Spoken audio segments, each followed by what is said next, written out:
भिवानी के कृषि विज्ञान केंद्र में किसानों को आधुनिक कृषि तकनीकों की जानकारी देने व फसल अवशेषों के उचित प्रबंधन को लेकर एक जिला स्तरीय कृषि मेले का आयोजन किया गया, जिसमें कृषि विश्वविद्यालय हिसार से पहुंचे कृषि वैज्ञानिकों ने जिले के लगभग 500 किसानों को प्रशिक्षित किया। इस कृषि मेले में कृषि विभाग, पशुपालन विभाग, खाद बीज, आधुनिक कृषि मंत्र, फसल अवशेषों का प्रबंधन करने वाले यंत्रों को विशेष रूप से दर्शाया गया था, जिनकी जानकारी जिले भर से आए किसानों ने ली तथा नई कृषि तकनीकों को व्यवहारिक कृषि कार्यों में प्रयोग करने की बात कही। इस मौके पर कृषि विश्वविद्यालय हिसार से पहुंचे वरिष्ठ कृषि वैज्ञानिक डॉक्टर रामनिवास व डॉक्टर उमेश कुमार शर्मा ने बताया कि परंपरागत कृषि तकनीकों के अलावा नई तकनीकें अपनाकर किसान अपनी उपज को बढ़ा सकते हैं। इसी उद्देश्य से भिवानी के कृषि विज्ञान केंद्र में कृषि मेले का आयोजन किया गया। इस मेले में विशेष तौर पर फसल अवशेषों के प्रबंधन को लेकर किसानों को ट्रेनिंग दी गई।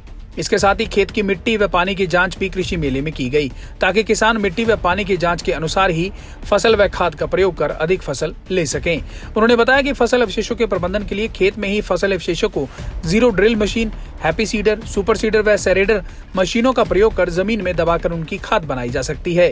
इससे जमीन की उपजाऊ शक्ति बढ़ती है तथा आग लगने के कारण मरने वाले कृषि मित्र कीटों का भी नुकसान नहीं होता। उन्होंने बताया कि भिवानी जिला में फसल अवशेष प्रबंधन के यंत्रों के लिए 37 कस्टमर हायरिंग सेंटर भी बनाए गए हैं, जहां से किसान इन यंत्रों को किराए पर लेकर इनका प्रयोग कर सकते हैं। ये बात हो सकती है, एक बार समझ नहीं आए, दो बार नहीं आए, लेकिन जब समझ में आती है, कई गांव में यूनियन बनाकर किसानों ने खुद अपने गांव में पराली जलाने का विरोध किया है, ताकि हमारा पर्यावरण बचे, हमारी मिट्टी की सेहत बनी रहे। ऐसी बात नहीं है कि इसका किसान नहीं मानता है। नाम सर, पद और नाम बताइए। मेरा नाम डॉक्टर उमेश कुमार शर्मा, मैं वरिष्ठ संयोजक कृषि विज्ञान केंद्र भिवानी से बोल रहा हूँ। करण सिंह का नाम सर, गांव मेरा सिरसी है, बैल के पास, लोहारो तहसील है, जिला भिवानी है। क्या जानकारी आज आपको? सर आज हम यहाँ एक मीटिंग का आयोजन किया गया कृषि विज्ञान केंद्र में भिवानी में।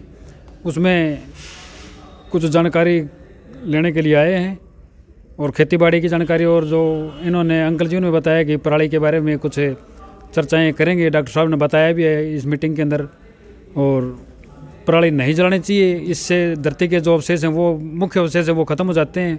और आजकल तो जो वो रोटावेटर ऐसा आए हुए हैं जो पराली को वहीं साथ में मिला देते हैं धरती के अंदर, और उससे नमी बरकरार रहती है खेती में जी, और इससे अच्छी फसल होती है, और खरपतवार को भी ऐसे वो जगह नहीं मिलती उगने के लिए। सबसे पहला मूल्य है पराल जलाने का।